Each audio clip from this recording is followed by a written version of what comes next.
تو تمام پرندے جنہیں ان کے لیے مسخر کر دیا گیا تھا سلیمان علیہ السلام کی کرسی اور اس بساط پر سورج کی حرارت سے سایہ فگن ہوتے جس پر دیگر افراد بیٹھتے تھے۔ پرندوں کے درمیان میں سے انہوں نے ہدہد کو غائب پایا تو سلیمان علیہ السلام کی آغوش میں اس مقام سے سورج کی کرنیں پڑیں۔ انہوں نے سر اٹھا کر دیکھا اور فرمایا جیسا کہ رب العزت نے بیان کیا ہے۔ مذکور آیت کا ترجمہ ہے میں اسے سخت سزا دوں گا تاکہ اس جیسے پرندے اس سے عبرت حاصل کریں۔ مذکور آیت کا ترجمہ ہے یا یہ کہ وہ میرے سامنے واضح برہان لے کر آئے، ایسی حجت جو اس کے عذر کو واضح کر دے۔ کتاب کافی میں امام کاظم علیہ السلام سے مروی ہے کہ حضرت سلیمان علیہ السلام اس لیے ہدہد پر ناراض ہوئے کہ وہ پانی کی طرف ان کی رہنمائی کرتا تھا۔ امام علیہ السلام نے فرمایا اور یہ وہ پرندہ ہے جسے ایسی صفت عطا ہوئی جو سلیمان علیہ السلام کو عطا نہیں کی گئی، اور ہوا، چیونٹی، جنات اور انسان اور سرکش شیاطین سب سلیمان علیہ السلام کے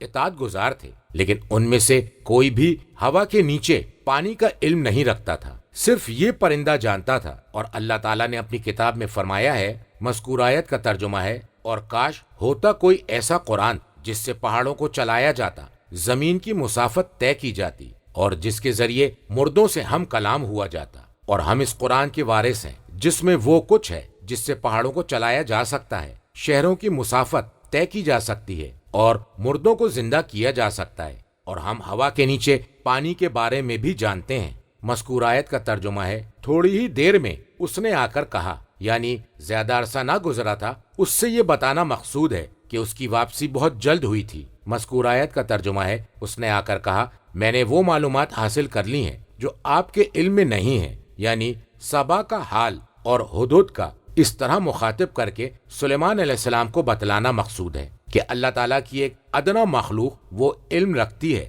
جس سے آپ محروم ہیں، تاکہ وہ اپنے آپ کو حقیر سمجھیں اور انہیں اپنے علم کی کمی کا احساس ہو۔ مذکور آیت کا ترجمہ ہے میں سبا سے آپ کے پاس ایک یقینی خبر لے کر آیا ہوں۔ مذکور آیت کے الفاظ کا مفہوم ہے بخبر محقق، یعنی تصدیق شدہ خبر۔ ترجمہ میں نے وہاں دیکھا کہ ایک عورت ان کی حکمران ہے اور اس کے پاس ہر طرح کا ساز و سامان ہے اور اس کا تخت بڑا عظیم الشان ہے۔ میں نے اسے اور اس کی قوم کو اللہ کو چھوڑ کر سورج کے سامنے سجدہ ریز پایا ہے، اور شیطان نے ان کے اعمال ان کے لیے خوشنما بنا دیے ہیں اور انہیں راستے سے روک دیا ہے، لہٰذا وہ ہدایت سے محروم ہیں۔ وہ اس اللہ کو سجدہ کیوں نہیں کرتے جو آسمانوں اور زمین کی پوشیدہ چیزوں کو نکالتا ہے، اور تم جو کچھ چھپا کر یا دکھا کر کرتے ہو وہ سب کچھ جانتا ہے۔ اللہ کے سوا کوئی اور معبود نہیں، وہ عرش عظیم کا رب ہے۔ سلیمان علیہ السلام نے کہا ہم دیکھیں گے کہ تم سچے ہو یا جھوٹ بولنے والوں میں سے ہو۔ تم میرا ایک خط لے کر جاؤ اور ان کے سامنے ڈال دو،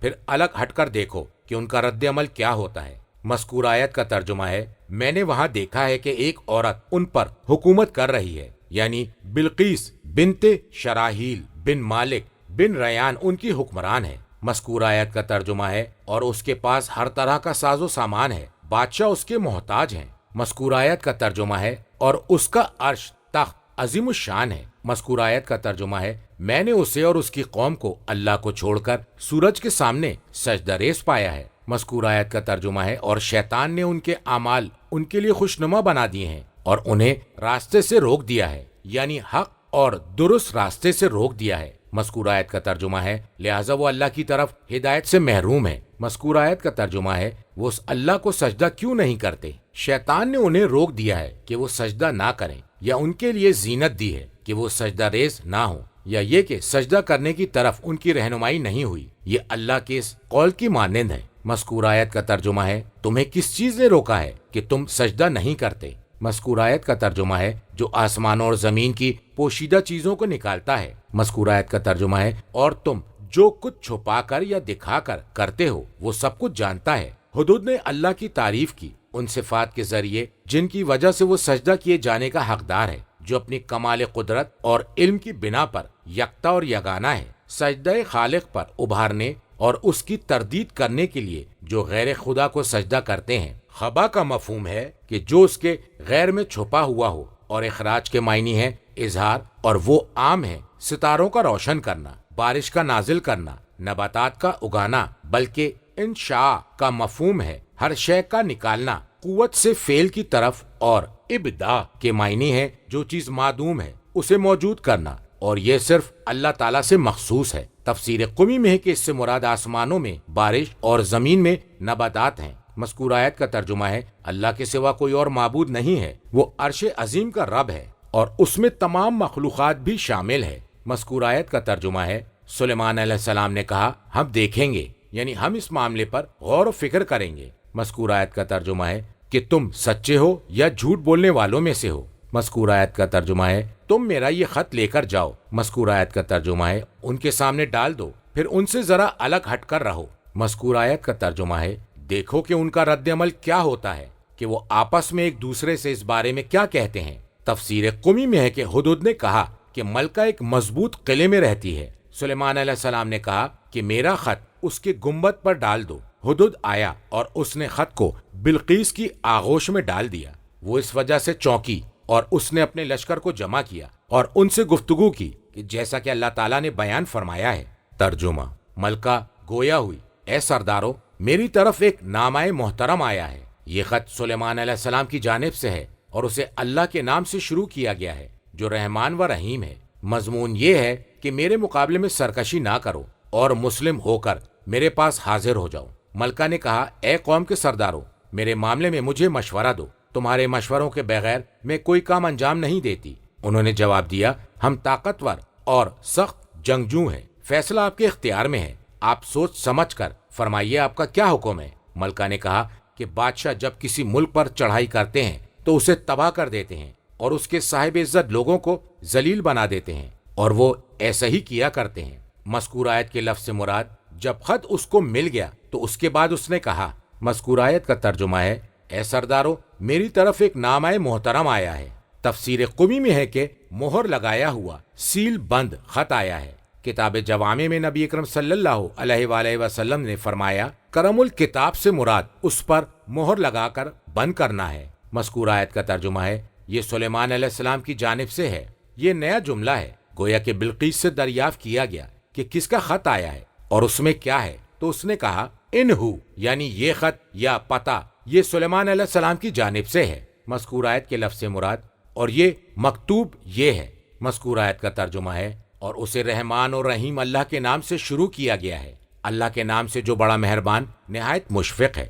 مذکور آیت کا ترجمہ ہے مضمون یہ ہے کہ میرے مقابلے میں سرکشی نہ کرو اور مسلم ہو کر میرے پاس حاضر ہو جاؤ۔ مسلمین کا مفہوم ہے ایمان لا کر یا اطاعت گزار ہو کر، اور یہ کلام نہایت مختصر ہے جبکہ مکمل طور پر مقصود کی جانب رہنمائی کرتا ہے، اس لیے کہ بسم اللہ الرحمن الرحیم پر مشتمل ہے جو صانع اور اس کی صفات پر دلالت کر رہا ہے، اور سرکشی سے روکا جا رہا ہے جو تمام برائیوں رذائل کی جڑ ہے، اور اسلام یعنی سر تسلیم خم کرنے کا حکم دیا جا رہا ہے جو امہات فضائل کا مجموعہ ہے۔ اپنی رسالت پر حجت قائم کرنے سے پہلے اطاعت کا حکم نہیں ہے تاکہ اس سے تقلید کی استدعا کی جائے، اس لیے کہ اس عالم میں خط کا اس تک پہنچانا عظیم ترین دلیلوں میں سے ہے۔ مذکور آیت کا ترجمہ ہے ملکہ نے کہا اے قوم کے سردارو، تم میرے معاملے میں مجھے مشورہ دو، تم بتاؤ تمہارے نزدیک کیا درست ہے۔ مذکور آیت کا ترجمہ ہے میں تمہارے مشوروں کے بغیر کوئی کام انجام نہیں دیتی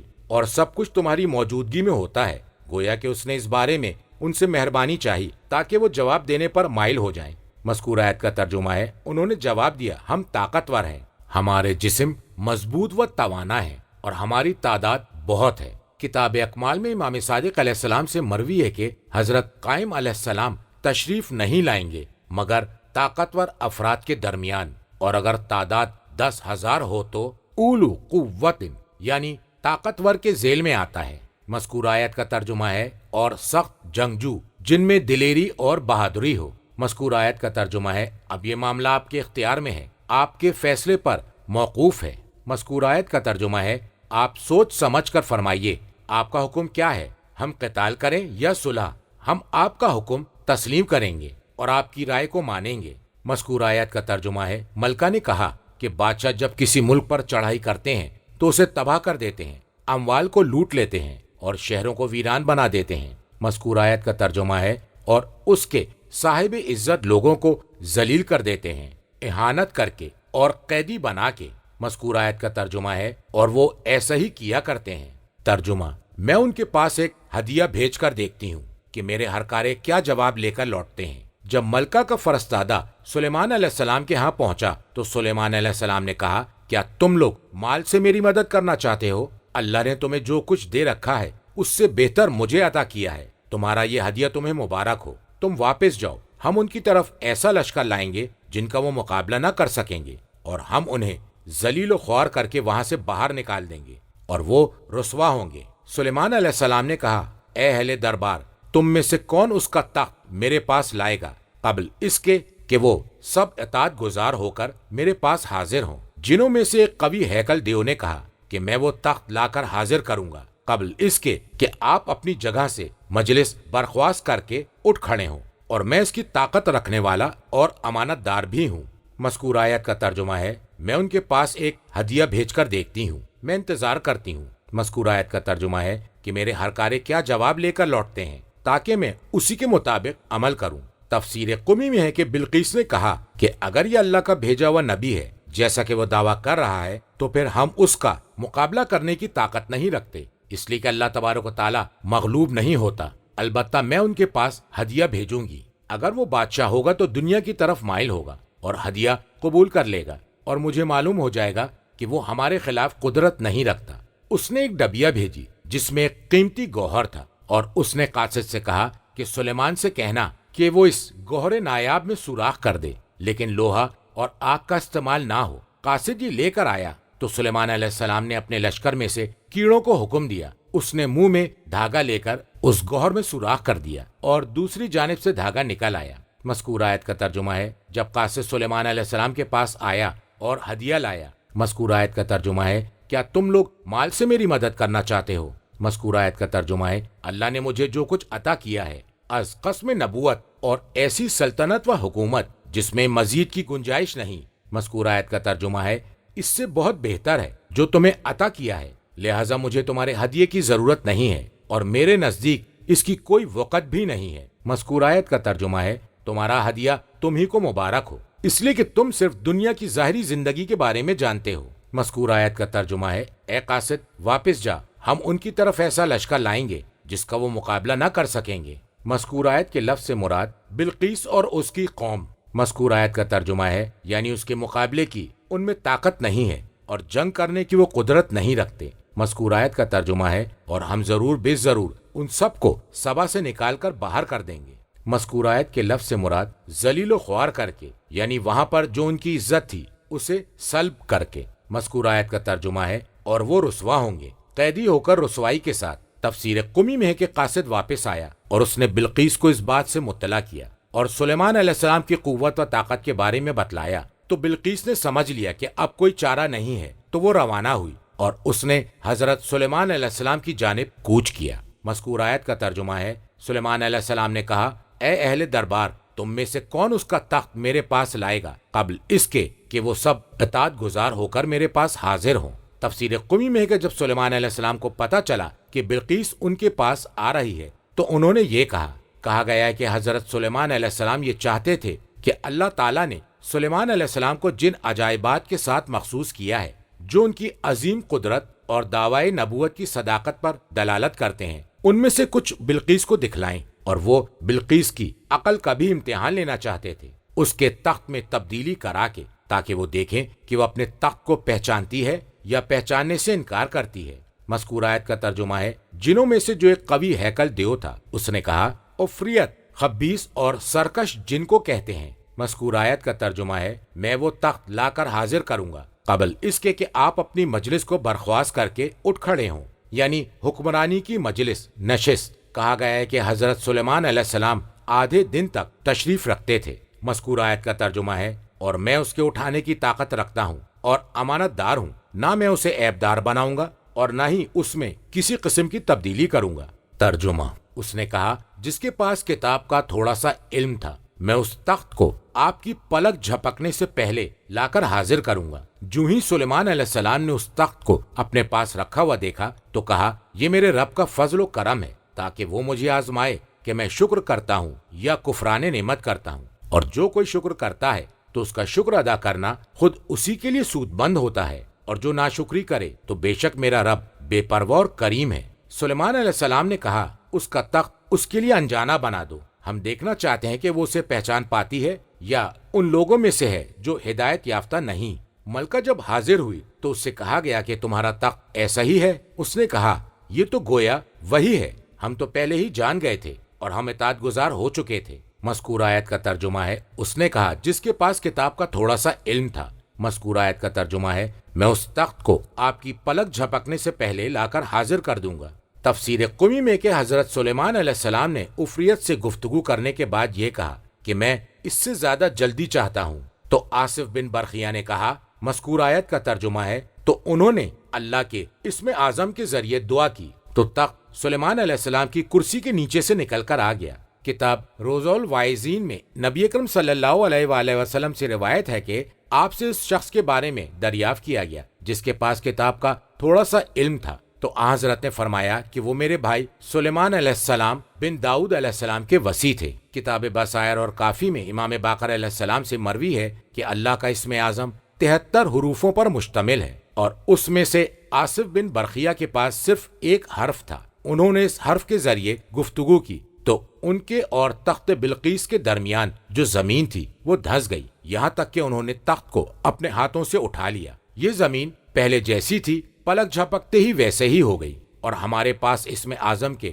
72 حروف ہیں اور ایک حرف اللہ کے پاس علم غیب میں اس کے لیے مخصوص ہے۔ مذکور عربی کا ترجمہ ہے، اور دوسری روایت میں بصائر میں ہے کہ آصف بن برقیہ نے اسم اعظم سے گفتگو کی تو ان کے اور تخت کے درمیان کی زمین دھس گئی اور دونوں سرے مل گئے اور تخت اس طرف سے اس طرف منتقل ہو گیا۔ اور دوسری روایت میں الکافی میں امام ہادی علیہ السلام سے مروی ہے، فرمایا کہ اسم اعظم کے وسیلے سے گفتگو کی تو ان کے اور سبا کے درمیان کی زمین شگافتہ ہو گئی، پھر انہوں نے تخت بلقیس کو اٹھا لیا یہاں تک کہ اسے سلیمان علیہ السلام تک پہنچا دیا، پھر زمین پھیل گئی پلک جھپکنے سے بھی کم مدت میں۔ تفسیر مجموع البیان میں امام صادق علیہ السلام سے مروی ہے، فرمایا کہ زمین ان کے لیے لپیٹ دی گئی۔ تفسیر عیاشی میں امام ہادی علیہ السلام سے مروی ہے کہ جس کے پاس کتاب کا تھوڑا سا علم تھا وہ آصف بن برقیہ تھے، اور حضرت سلیمان علیہ السلام اس چیز کی معرفت سے عاجز نہ تھے جسے آصف پہچانتے تھے، لیکن انہوں نے اس بات کو پسند کیا کہ تمام جنوں اور انسانوں کو پتہ چل جائے کہ آصف بن برقیہ ہی حضرت سلیمان علیہ السلام کے بعد حجت ہے، اور یہ سلیمان علیہ السلام کا علم تھا جسے انہوں نے اللہ کے حکم سے آصف بن برقیہ کو ودیت سپرد کیا تھا۔ اللہ تعالیٰ نے اس بات کو اس لیے سمجھایا تاکہ ان کی امامت اور ولایت میں اختلاف نہ ہو، جس طرح اللہ تبارک و تعالیٰ نے سلیمان علیہ السلام کو حضرت داؤد کی زندگی میں سمجھا دیا تھا تاکہ ان کے بعد سلیمان علیہ السلام کی نبوت و امامت پہچانی جائے اور مخلوقات پر حجت واضح کر دی جائے۔ مذکور آیت کا ترجمہ ہے، جب سلیمان علیہ السلام نے تخت بلقیس کو اپنے قرین رکھا ہوا دیکھا، مذکور آیت کا ترجمہ ہے، سلیمان علیہ السلام نے کہا یہ میرے رب کا فضل و کرم ہے، جو ہی نعمت ملی فوراً شکر ادا کیا، جیسا کہ اللہ کے مخلص بندوں کا شیوا ہے۔ فضل ربی کا مفہوم ہے کہ اللہ نے مجھے بغیر کسی استحقاق کے نوازا ہے۔ مذکور آیت کا ترجمہ ہے تاکہ وہ مجھے آزمائے کہ کیا میں شکر کرتا ہوں، یہ کہ میں اسے دیکھتا ہوں کہ اللہ کا فضل و کرم ہے، اس میں میری قوت و طاقت کا دخل نہیں، اور میں اس کا حق ادا کرنے کے لیے آمادہ ہو جاؤں۔ مذکور آیت کا ترجمہ ہے، یا کفران نعمت کرتا رہوں کہ میں اپنے آپ کو درمیان میں پاتا ہوں، یا اس کے واجبات کی ادائیگی میں تقصیر کوتاہی سے کام لیتا ہوں۔ مذکور آیت کا ترجمہ ہے، اور جو کوئی شکر کرتا ہے تو اس کا شکر ادا کرنا خود اسی کے لیے سود مند ہوتا ہے، اس لیے کہ اس شکر کی وجہ سے وہ دائمی نعمت کو جلب کھینچتا کرتا ہے اور مزید نعمت کی امید ہوتی ہے۔ مذکور آیت کا ترجمہ ہے، اور جو ناشکری کرے تو بے شک میرا پروردگار بے پرواہ اور کریم ہے، غنی ہے شکر ادا کیے جانے سے، اور کریم ہے کہ اس نے دوبارہ نعمت سے نوازا۔ مذکور آیت کا ترجمہ ہے، سلیمان علیہ السلام نے کہا اس کا تخت اس کے لیے انجانا بنا دو، اس کی شکل و حیت میں تبدیلی کر دو۔ مذکور آیت کا ترجمہ ہے، ہم دیکھنا چاہتے ہیں کہ وہ اسے پہچان پاتی ہے یا ان لوگوں میں سے ہے جو ہدایت یافتہ نہیں ہے، یعنی اس کی معرفت نہیں رکھتے۔ مذکور آیت کا ترجمہ ہے، پس جب وہ حاضر ہوئی تو اس سے دریافت کیا گیا کیا تمہارا تخت ایسا ہی ہے، یعنی یہ تمہارے تخت جیسا ہے؟ دراصل اس کی عقل کا امتحان لینا مقصود تھا۔ مذکور آیت کا ترجمہ ہے، اس نے کہا یہ تو گویا وہی ہے، اس نے یہ نہیں کہا یہ وہی ہے، اس احتمال کی بنیاد پر کہ ہو سکتا ہے کہ یہ تخت میرے تخت جیسا ہو، اور یہ اس کے کمال عقل کی دلیل ہے۔ مذکور آیت کا ترجمہ ہے، ہم تو پہلے ہی جان گئے تھے اور ہم اطاعت گزار ہو چکے تھے۔ کہا گیا ہے کہ یہ اس کے کلام کا تتمہ ہے، گویا کہ بلقیس نے گمان کیا کہ کہ سلیمان علیہ السلام نے اس طرح اس کی عقل کا امتحان لینا چاہا اور اسے اپنا معجزہ دکھانا چاہا تو اس نے کہا کہ ہمیں اللہ تعالیٰ کی قدرت کاملہ اور آپ کی نبوت کی درستی کا علم اس حالت سے پہلے ہی مل چکا تھا۔ ترجمہ: اور وہ اللہ کے علاوہ جس کی عبادت کیا کرتی تھی اس نے اسے روک رکھا تھا۔ اس کا تعلق ایک کافر قوم سے تھا۔ ملکہ سے کہا گیا کہ محل میں تشریف لے چلیں۔ اس نے جو دیکھا تو سمجھی کہ پانی کی لہریں ہیں اور اس نے اپنے پائچے پنڈلیوں سے اٹھا لیے۔ سلیمان علیہ السلام نے کہا یہ شیشے سے مرصع محل ہے۔ ملکہ نے کہا میرے پروردگار، میں نے خود پر ظلم ڈھایا ہے۔ میں نے سلیمان علیہ السلام کے ساتھ اللہ رب العالمین کی اطاعت قبول کر لی اور ہم نے قوم سمود کی طرف ان کے بھائی صالح کو اس پیغام کے ساتھ بھیجا کہ اللہ کی عبادت کرو تو وہ دو فریق ہو گئے جو آپس میں جھگڑنے لگے۔ صالح نے کہا اے میری قوم کے لوگوں، بھلائی سے قبل برائی کے لیے کیوں جلدی کر رہے ہو؟ تم اللہ سے مغفرت طلب کیوں نہیں کرتے؟ ہو سکتا ہے تم پر رحم فرمایا جائے۔ مذکورہ آیت کا ترجمہ ہے اور وہ اللہ کے علاوہ جس کی عبادت کیا کرتی تھی اس نے اسے روک رکھا تھا، یعنی سورج کی پرستش نے اسے اسلام کی جانب قدم بڑھانے سے روک رکھا تھا۔ مذکورہ آیت کا ترجمہ ہے اس کا تعلق ایک کافر قوم سے تھا، یعنی چونکہ کافروں میں اس کی نشوونما ہوئی تھی اس لیے وہ عبادت خداوندی سے دور تھی۔ مذکورہ آیت کا ترجمہ ہے ملکہ سے کہا گیا محل میں تشریف لے چلیں۔ السرح کے معنی ہے القصر یعنی محل، اور کہا گیا ہے کہ گھر کا صحن بھی اس کا مفہوم ہے۔ مذکورہ آیت کا ترجمہ ہے اس نے جو دیکھا تو سمجھی کہ پانی کی لہریں ہیں۔ مذکورہ آیت کا ترجمہ ہے اور اس نے اپنے پائچے پنڈلیوں سے اٹھا لیے، یہ سمجھ کر کے یہاں پانی ہے۔ مذکورہ آیت کا ترجمہ ہے سلیمان علیہ السلام نے کہا یہ شیشے سے مرصع محل ہے۔ مذکورہ آیت کا ترجمہ ہے بلقیس نے کہا میرے پروردگار، میں نے اپنے نفس پر ظلم کیا ہے کہ میں سورج کو پوچھتی رہی۔ کہا گیا ہے کہ میں نے سلیمان علیہ السلام کے بارے میں بدگمانی کی، وہ یہ سمجھی کہ سلیمان علیہ السلام اسے لہروں میں غرق کر دیں گے، اس لیے کہا ظلمت نفسی۔ مذکورہ آیت کا ترجمہ ہے اور میں نے سلیمان علیہ السلام کے ساتھ اللہ رب العالمین کی اطاعت قبول کر لی، یعنی اس نے اپنے بندوں کو جو حکم دیا ہے میں نے اسے قبول کر لیا۔ روایت کی گئی ہے کہ اللہ تعالیٰ نے بلقیس کے آنے سے پہلے سلیمان علیہ السلام کو حکم دیا تھا، اسی وجہ سے سلیمان علیہ السلام نے اپنا محل سفید شیشے سے بنایا اور اس کے نیچے پانی جاری کر دیا اور اس میں سمندر کے حیوانات کو ڈال دیا اور اپنا تخت اس کے درمیان میں رکھ دیا اور وہ اس پر بیٹھ گئے۔ جب بلقیس نے اسے دیکھا تو وہ سمجھی کہ یہ ٹھہرا ہوا پانی ہے، لہٰذا اس نے اپنے پائچے سمیٹ لیے۔ تفسیر قمی میں ہے کہ سلیمان علیہ السلام نے حکم دیا تھا کہ بلقیس کے لیے ایک گھر بنایا جائے جو شیشوں سے بنا ہو اور اسے پانی پر رکھ دیا جائے۔ پھر سلیمان علیہ السلام نے اس سے کہا، مذکورہ آیت کا ترجمہ ہے محل میں داخل ہو جائیے۔ اس نے سوچا کہ یہ پانی ہے تو اس نے اپنے کپڑے اٹھا لیے اور اس کی پنڈلیاں ظاہر ہو گئیں۔ پنڈلیوں پر بہت زیادہ بال تھے۔ اس سے کہا گیا، مذکورہ آیت کا ترجمہ ہے یہ تو شیشوں سے جڑا ہوا محل ہے۔ اس نے کہا ربی انی ظلمت، پروردگار میں نے خود پر ظلم کیا ہے۔ سلیمان علیہ السلام نے اس سے شادی کر لی اور یہ بلقیس بنت الشرح حمیریہ تھی۔ حضرت سلیمان علیہ السلام نے شیاطین سے کہا کہ تم کوئی ایسی چیز بناؤ جس سے اس کے پیروں کے بال ختم ہو جائیں، تو انہوں نے حمام تعمیر کیے اور نورا تیار کیا۔ تو حمام اور نورا شیاطین نے بلقیس کے لیے بنایا تھا، اور اسی طرح پنچکی بھی انہی شیاطین کی ایجاد ہے۔ مذکورہ آیت کا ترجمہ ہے اور ہم نے قوم سمود کی طرف ان کے بھائی صالح کو بھیجا۔ مذکورہ آیت کا ترجمہ ہے کہ تم اللہ کی عبادت کرو تو وہ دو فریق ہو گئے جو آپس میں جھگڑنے لگے۔ تفسیر قمی میں ہے امام باقر علیہ السلام سے مروی ہے، آپ نے فرمایا کہ اللہ تعالیٰ ارشاد فرما رہا ہے کہ دو گروہوں میں ایک مصدق تصدیق کرنے والا اور دوسرا مکذب جھٹلانے والا ہے۔ ان میں جو لوگ کافر ہیں انہوں نے کہا، مذکورہ عربی کا ترجمہ ہے کیا تم گواہی دیتے ہو کہ صالح اپنے رب کی طرف سے رسول بنا کر بھیجے گئے ہیں؟ اور مومنین نے کہا، مذکورہ عربی کا ترجمہ ہے کہ صالح جن چیزوں کے ساتھ بھیجے گئے ہیں ہم اس پر ایمان لاتے ہیں۔ ان میں سے کافروں نے کہا، مذکورہ عربی کا ترجمہ ہے کہ تم لوگ جس چیز پر ایمان لاتے ہو ہم اس کا انکار کرتے ہیں۔ اور انہوں نے کہا، مذکورہ عربی کا ترجمہ ہے اے صالح آپ کوئی معجزہ لے کر آئیں اگر آپ اپنے دعوے میں سچے ہیں۔ اس وقت حضرت صالح علیہ السلام ناقہ اونٹنی لے کر آئے، ان لوگوں نے اسے ذبح کر ڈالا، اور جس شخص نے اسے ذبح کیا تھا وہ نیلا اور سرخ تھا اور زنا کی اولاد تھا۔ مذکورہ آیت کا ترجمہ ہے، صالح نے کہا اے میری قوم کے لوگوں، بھلائی سے قبل برائی کے لیے کیوں جلدی کر رہے ہو؟ یعنی توبہ سے پہلے عذاب کے متمنی ہو۔ اور وہ کہا کرتے تھے کہ اگر صالح سچے ہیں تو ان کا وعدہ پورا ہو کر رہے گا۔ تفسیر قمی میں ہے کہ ناقے کے آنے سے پہلے انہوں نے دردناک عذاب کے لانے کا سوال کیا تھا، تو ان لوگوں نے صالح کا امتحان لینا چاہا۔ صالح علیہ السلام نے فرمایا، مذکور آیت کا ترجمہ ہے، یعنی وہ فرما رہے تھے کہ تم رحمت سے پہلے عذاب کا سوال کیوں کر رہے ہو۔ مذکور آیت کا ترجمہ ہے، تم اللہ سے مغفرت کیوں نہیں کرتے، یعنی عذاب کے نازل ہونے سے پہلے اللہ سے مغفرت طلب کیوں نہیں کرتے۔ مذکور آیت کا ترجمہ ہے، ہو سکتا ہے کہ تم پر رحم فرمایا جائے تمہاری توبہ قبول کر کے، اس لیے کہ جب عذاب نازل ہوتا ہے اس وقت توبہ قبول نہیں ہوتی۔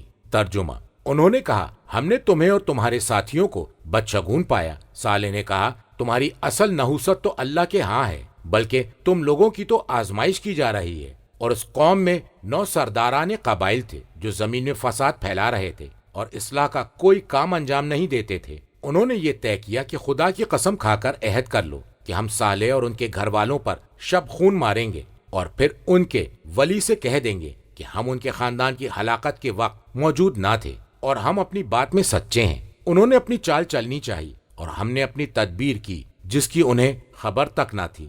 مذکور آیت کا ترجمہ ہے، انہوں نے کہا کہ ہم نے تمہیں اور تمہارے ساتھیوں کو بدشگون پایا۔ ہم نے اس لیے بدشگون سمجھا کہ ہم پر مسلسل مشکلیں آتی رہیں، اور جب سے آپ نے اپنا دین ایجاد کیا ہے ہمارے درمیان افتراق اور جدائی قائم ہو گئی۔ تفسیر قمی میں کہ انہیں سخت بھوک کا سامنا کرنا پڑا۔ انہوں نے کہا یہ سب کچھ ہمیں آپ کی بدبختی کی وجہ سے ہے، اور جو لوگ آپ کے ساتھ ہیں ان کی بدبختی کے سبب پہنچا ہے، اور اسی کو تیرا بدشگونی کہتے ہیں۔ مذکور آیت کا ترجمہ ہے، صالح نے کہا تمہاری اصل نحوست تو اللہ کے پاس ہے۔ امام علیہ السلام نے فرمایا کہ حضرت صالح علیہ السلام فرما رہے تھے تمہاری اچھائی اور تمہاری برائی اللہ کی جانب سے ہے۔ مذکور آیت کا ترجمہ ہے، بلکہ تم لوگوں کی تو آزمائش کی جا رہی ہے، یعنی آرام اور تکلیف کے پے در پے آنے سے تمہارا امتحان لیا جا رہا ہے۔ مذکور آیت کا ترجمہ ہے، اور اس قوم میں 9 سرداران قبائل تھے جو زمین میں فساد پھیلا رہے تھے۔ مذکور آیت کا ترجمہ ہے، اور اصلاح کا کوئی کام انجام نہیں دیتے تھے، یعنی ان لوگوں کا کام خالص فساد کرنا تھا جو صلاح و فلاح کی ملاوٹ سے پاک ہو۔ تفسیر قمی میں ہے کہ وہ زمین میں معصیت کے امور انجام دے رہے تھے۔ مذکور آیت کا ترجمہ ہے، انہوں نے یہ طے کیا کہ خدا کی قسم کھا کر عہد کرو کہ ہم صالح اور ان کے گھر والوں پر شب خون ماریں گے۔ مذکور آیت کے لفظ کا مفہوم ہے، انہوں نے ایک دوسرے سے کہا۔ مذکور آیت کے الفاظ سے مراد تم اللہ کی قسم کھا کر حلف اٹھاؤ، یا یہ جملہ خبر ہے اور بدل واقع ہوا ہے۔ مذکور آیت کا ترجمہ ہے کہ ہم صالح علیہ السلام اور ان کے اہل خاندان پر شب خون ماریں گے۔ مذکور آیت کا ترجمہ ہے، پھر ہم ان کے ولی سے کہہ دیں گے، یعنی جو ان کے خون کا ولی اور وارث ہوگا اس سے کہیں گے۔ مذکور آیت کا ترجمہ ہے، ہم ان کی ہلاکت کے وقت موجود ہی نہ تھے، ہمیں ان کی ہلاکت کا علم ہی نہیں۔ احتمال ہے کہ مہلک مصدر ہو اور زمان و مکان کی نشاندہی کر رہا ہو، یعنی ہلاک ہونے کی جگہ یا ہلاکت کا وقت۔ مذکور آیت کا ترجمہ ہے، اور بے شک ہم اپنی بات میں سچے ہیں، ہم قسم کھاتے ہیں کہ ہم سچے ہیں، یا یہ کہ حال یہ ہے کہ ہم سچے ہیں۔ مذکور آیت کا ترجمہ ہے، انہوں نے اپنی چال چلی اور ہم نے اپنی تدبیر کی جس کی انہیں خبر تک نہ تھی، یعنی ہم نے اس بات کو ان کی ہلاکت کا سبب بنا دیا جبکہ انہیں کچھ خبر تک نہ ہوئی۔ روایت کی گئی ہے کہ ہجر میں صالح علیہ السلام نے ایک گھاٹی میں مسجد بنائی تھی جس میں وہ نماز پڑھا کرتے تھے۔ قوم کے لوگوں نے کہا صالح نے ہمیں 3 دن کی مہلت دی ہے کہ وہ ہم سے 3 دن میں فارغ ہو جائیں گے، لہٰذا ہم 3 دن سے پہلے ہی ان سے اور ان کے اہل و عیال سے فارغ ہو جاتے ہیں۔ لہٰذا وہ گھاٹی میں پہنچے تاکہ صالح علیہ السلام کو قتل کر دیں۔ ان کے سامنے جو چٹان تھی وہ ان پر گر گئی، تو اس طرح گھاٹی کا منہ بند ہو گیا، وہ لوگ وہاں پر ہلاک ہو گئے۔ تفسیر قمی میں ہے کہ وہ لوگ صالح علیہ السلام کو قتل کرنے کے لیے رات کے وقت آئے اور صالح علیہ السلام کے پاس فرشتے ان کی حفاظت کر رہے تھے۔ جب وہ لوگ آئے تو فرشتوں نے پتھر پھینک کر سنگباری کے ذریعے ان لوگوں سے جنگ کی، تو اس طرح وہ صالح علیہ السلام کے گھر میں قتل کر دیے گئے، اور قوم صالح کو رجفہ بھونچال نے آ لیا تو وہ اپنے گھروں میں گھٹنوں کے بل بیٹھے کے بیٹھے رہ گئے۔ ترجمہ، اب دیکھ لو کہ ان کی چال کا انجام کیا ہوا۔ ہم نے ان لوگوں کو اور ان کی پوری قوم کو تباہ کر کے رکھ دیا۔ وہ جو ظلم ڈھایا کرتے تھے اس کی پاداش میں ان کے گھر ویران پڑے ہیں، یقیناً اس میں نشان عبرت ہے ان لوگوں کے لیے جو علم رکھتے ہیں۔ اور ہم نے ایک ایسے مومنین کو نجات دی جو صاحبان تقویٰ تھے۔ اور وہ وقت یاد کیجئے جب لوط نے اپنی قوم سے کہا تھا، تم جانتے بوجھتے ہوئے بدکاری کا ارتکاب کرتے ہو، تم اپنی نفسانی خواہشات کی تکمیل کے لیے عورتوں کو چھوڑ کر مردوں کے پاس جاتے ہو، تم تو ایک جاہل قوم ہو۔ اس قوم کا جواب اس کے سوا کچھ نہ تھا، انہوں نے کہا کہ لوط کے گھر والوں کو اپنی بستی سے نکال باہر کرو، یہ لوگ بڑے پاک باز بنتے ہیں۔ مذکور آیت کا ترجمہ ہے اب دیکھ لو کہ ان کی چال کا انجام کیا ہوا۔ مذکور آیت کا ترجمہ ہے ہم نے ان لوگوں کو اور ان کی پوری قوم کو تباہ کر کے رکھ دیا۔ مذکور آیت کا ترجمہ ہے یہ ان کے گھر ویران پڑے ہوئے ہیں۔ مذکور آیت کے لفظ کے معنی ہے خالی۔ یہ لفظ خویل بطن سے ہے، جب شکم خالی ہو، یا اس کا مفہوم ہوگا گرے ہوئے، منہدم، اور ایسی صورت میں یہ لفظ خویل نجم سے ہوگا جب ستارہ گرتا ہے۔ مذکور آیت کا ترجمہ ہے ان کے ظلم کی پاداش میں۔ مذکور آیت کا ترجمہ ہے بے شک ان میں نشان عبرت ہے ان لوگوں کے لیے جو علم رکھتے ہیں، تاکہ وہ عبرت و نصیحت حاصل کریں۔ مذکور آیت کا ترجمہ ہے اور ہم نے ایسے مومنین کو نجات دی، یعنی صالح علیہ السلام اور ان کے ساتھیوں کو۔ مذکور آیت کا ترجمہ ہے جو صاحبان تقویٰ تھے، وہ کفر و معاصی سے اجتناب و احتراز کرتے تھے، اس لیے نجات سے مختص کیے گئے۔ مذکور آیت کا ترجمہ ہے اور وہ وقت یاد کیجئے جب لوط علیہ السلام نے اپنی قوم سے کہا تھا کہ تم جانتے بوجھتے ہوئے بدکاری کا ارتکاب کرتے ہو، جانتے ہو کہ اس عمل میں کتنی خباثت ہے، یا یہ کہ تم میں سے بعض کے اس فحش عمل کو دیکھتے ہیں اور وہ لوگ اعلانیہ یہ عمل انجام دیتے ہیں۔ مذکور آیت کا ترجمہ ہے کیا تم اپنی نفسانی خواہشات کی تکمیل کے لیے عورتوں کو چھوڑ کر مردوں کے پاس جاتے ہو، وہ عورتیں جو اس مقصد کے لیے پیدا کی گئی ہیں۔ مذکور آیت کا ترجمہ ہے بلکہ تم تو ایک جاہل قوم ہو۔ مذکور آیت کا ترجمہ ہے اس قوم کا جواب اس کے سوا کچھ نہ تھا کہ انہوں نے کہا کہ لوط کے گھر والوں کو اپنی بستی سے نکال باہر کرو۔ مذکور آیت کا ترجمہ ہے یہ لوگ بڑے پاک باز بنتے ہیں، یعنی ہمارے افعال و اعمال سے دور رہتے ہیں۔ ترجمہ تو ہم نے لوط اور ان کے اہل خانہ کو نجات دے دی، سوائے ان کی بیوی کے پیچھے رہ جانا ہم نے اس کا مقدر کر دیا تھا، اور ہم نے ان لوگوں پر پتھروں کی برسات کی جن لوگوں کو ڈرایا گیا، ان کے حق میں وہ بہت بری برسات تھی۔ اے نبی آپ فرما دیجئے الحمدللہ، خدا کا شکر ہے، اور سلام ہو اللہ کے برگزیدہ بندوں پر، ان سے دریافت کیجئے اللہ بہتر ہے یا وہ معبود جنہیں یہ شریک خدا قرار دیتے ہیں؟ بھلا وہ کون ہے جس نے آسمانوں اور زمین کو خلق فرمایا ہے اور تمہارے لیے آسمان سے پانی برسایا ہے، پھر اس کے ذریعے ایسے خوشنما باغ اگائے ہیں جن کے درختوں کا اگانا تمہارے بس میں نہ تھا؟ کیا اللہ کے ساتھ کوئی دوسرا خدا بھی شریک تھا؟ بلکہ یہ تو ایک منحرف قوم ہے۔ مذکور آیت کا ترجمہ ہے تو ہم نے لوط اور ان کے اہل خانہ کو نجات دی، سوائے ان کی بیوی کے۔ مذکور آیت کا ترجمہ ہے پیچھے رہ جانا ہم نے اس کا مقدر کر دیا تھا، ہم نے یہ لکھ دیا تھا کہ وہ عذاب میں گرفتار رہے گی۔ مذکور آیت کا ترجمہ ہے اور ہم نے ان لوگوں پر پتھروں کی برسات کی جن لوگوں کو ڈرایا گیا تھا، ان کے حق میں وہ بہت بری تھی۔ مذکور آیت کا ترجمہ ہے اے نبی آپ فرما دیجئے الحمدللہ، خدا کا شکر ہے، اور سلام و اللہ کے برگزیدہ بندوں پر۔ کتاب جوامع میں معصومین علیہ السلام سے روایت ہے اور قمی میں ہے، فرمایا کہ اس سے مراد آل محمد علیہ السلام ہے۔ مذکور آیت کا ترجمہ ہے ان سے دریافت کیجئے اللہ بہتر ہے یا وہ معبود جنہیں یہ شریک خدا قرار دیتے ہیں؟ یہ ان پر لازم قرار دینا، ان کا مذاق اڑانا اور ان کے رائے کو بودا قرار دینا ہے۔ مذکور آیت کا ترجمہ ہے بھلا وہ کون ہے جس نے آسمانوں اور زمین کو خلق فرمایا اور تمہارے لیے آسمان سے پانی برسایا؟ مذکور آیت کا ترجمہ ہے پھر اس کے ذریعے ایسے خوشنما باغات بنائے جن کے درختوں کو اگانا تمہارے بس میں نہ تھا۔ اللہ نے صیغہ غیب سے متکلم کی طرف عدول کیا کہ یہ بتائے کہ اس نے یہ کام خود انجام دیے ہیں۔ مذکور آیت کا ترجمہ ہے کہ اللہ کے ساتھ کوئی دوسرا خدا بھی شریک تھا؟ بلکہ یہ تو ایک منحرف قوم ہے۔ کیا غیر خدا اس کے ساتھ شریک تھا اور اسے اپنا شریک قرار دیا تھا؟ ایسا نہیں ہے، بلکہ وہ اللہ تخلیق اور تکوین میں یکتا اور بے مثال ہے۔ یہ ایسی قوم ہے جو جادۂ حق یعنی توحید سے منحرف ہے۔ ترجمہ سوچو تو وہ کون ہے جس نے زمین کو جائے قرار بنایا اور اس کے درمیان دریا رواں دواں کر دیے اور اس میں پہاڑوں کی میخیں گاڑ دی اور دو سمندروں کے مابین حد فاصل قائم کر دی؟ کیا اللہ کے ساتھ کوئی اور معبود ہے؟ بلکہ ان میں سے اکثر لوگ لا علم ہیں۔ کون ہے جو مضطر کی دعا کو سنتا ہے جب وہ اسے پکارتا ہے اور اس کی مصیبت کو دور کرتا ہے اور تمہیں زمین پر اپنا خلیفہ قرار دیتا ہے؟ کیا اللہ کے ساتھ کوئی اور خدا ہے جو یہ کام انجام دیتا ہے؟ بہت کم لوگ ہیں جو نصیحت حاصل کرتے ہیں۔ وہ کون ہے جو خشکی اور سمندر کے اندھیروں میں تم کو راستہ دکھاتا ہے؟ اور وہ کون ہے جو اپنی رحمت بارش کے آگے آگے ہواؤں کو خوشخبری دینے کے لیے بھیج دیتا ہے؟ کہ اللہ کے ساتھ کوئی اور معبود ہے؟ جو شرک کرتے ہیں اللہ اس سے بلند و بالا ہے۔ مذکور آیت کا ترجمہ ہے سوچو تو وہ کون ہے جس نے زمین کو جائے قرار بنایا اور اس کے درمیان دریا رواں دواں کر دیے؟ مذکور آیت کا ترجمہ ہے اور اس میں پہاڑ کی میخیں گاڑ دیں، ایسے پہاڑ جن میں معدنیات ہوتی ہے اور پشت زمین سے چشمے جاری کر دیے۔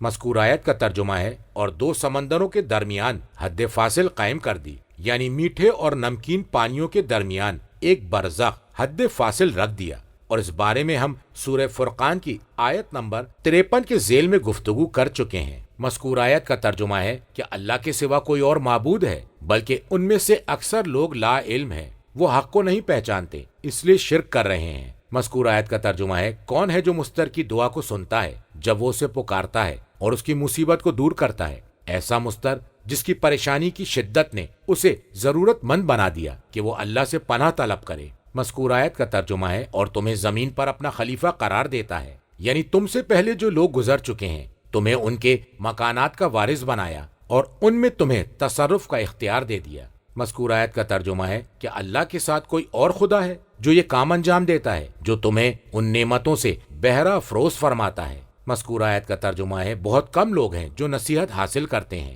یعنی تم لوگ نعمتوں کا بہت کم تذکرہ کرتے ہو۔ تفسیر قمی میں امام صادق علیہ السلام سے مروی ہے کہ یہ آیت قائم آل محمد صلوات اللہ علیہ کے بارے میں نازل ہوئی۔ واقعی وہ مستر ہوں گے جب وہ مقام ابراہیم پر 2 رکعت نماز پڑھیں گے اور اللہ تبارک و تعالیٰ سے دعا طلب کریں تو اللہ ان کی دعا کو قبول کر لے گا اور تمام مصیبتوں کو دور کر دے گا اور انہیں زمین میں اپنا خلیفہ بنا دے گا۔ اور ایک روایت میں ہے کہ سب سے پہلے جو بیعت کرے گا وہ جبرائیل امین ہوں گے، اس کے بعد 133 افراد ہوں گے۔ اور اس آیت کے بارے میں دوسری گفتگو سورہ بقرہ کی آیت نمبر 186 کے ذیل میں کی جا چکی ہے۔ مذکور آیت کا ترجمہ ہے وہ کون ہے جو خشکی اور سمندر کے اندھیروں میں تم کو راستہ دکھاتا ہے ستاروں کے ذریعے اور زمین کی علامتوں سے۔ مذکور آیت کا ترجمہ ہے اور وہ کون ہے جو اپنی رحمت بارش کے آگے آگے ہواؤں کو خوشخبری دینے کے لیے بھیج دیتا ہے۔ مذکور آیت کا ترجمہ ہے کہ اللہ کے ساتھ کوئی اور معبود ہے جو ان میں سے کسی بھی چیز پر قدرت رکھتا ہو۔ مذکور آیت کا ترجمہ ہے جو شرک کرتے ہیں اللہ ان سے بلند و بالا ہے۔ ترجمہ وہ کون ہے جو خلق کا آغاز کرتا ہے پھر اس کا اعادہ کرے گا، اور وہ کون ہے جو تمہیں آسمان اور زمین سے رزق فراہم کرتا ہے؟ کیا اللہ کے ساتھ کوئی اور معبود ہے؟ فرما دیجئے تم اگر سچے ہو تو دلیل پیش کرو۔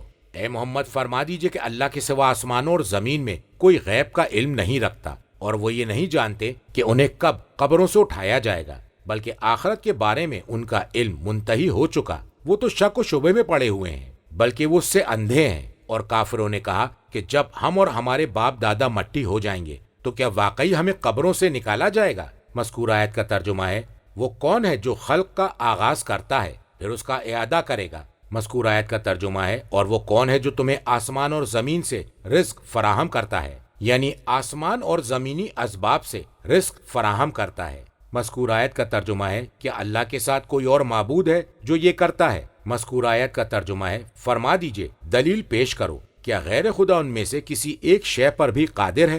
مذکور آیت کا ترجمہ ہے اگر تم سچے ہو کہ کوئی ذات خدا میں شریک ہے۔ مذکور آیت کا ترجمہ ہے اے محمد آپ فرما دیجئے کہ آسمانوں اور زمین میں کوئی غیب کا علم نہیں رکھتا۔ نہج البلاغہ میں ہے کہ امام نے کچھ پیشنگوئیاں کی تو اس موقع پر آپ کے اصحاب میں سے ایک شخص نے جو قبیلہ بنی کلب سے تھا عرض کی کہ یا امیر المومنین آپ کو تو علم غیب حاصل ہے، جس پر آپ نے فرمایا اے برادر کلبی یہ علم غیب نہیں بلکہ ایک صاحب علم رسول سے معلوم کی ہوئی باتیں ہیں۔ علم غیب تو قیامت کی گھڑی اور ان چیزوں کے لیے ہے جیسے شکموں میں کیا ہے، نر ہے یا مادہ، وہ بدصورت ہے یا خوبصورت، سخی یا بخیل، بدبخت ہے یا خوش نصیب، اور کون جہنم کا ایندھن ہوگا اور کون جنت میں نبیوں کا رفیق ہوگا۔ یہ علم غیب ہے جسے اللہ کے سوا کوئی نہیں جانتا۔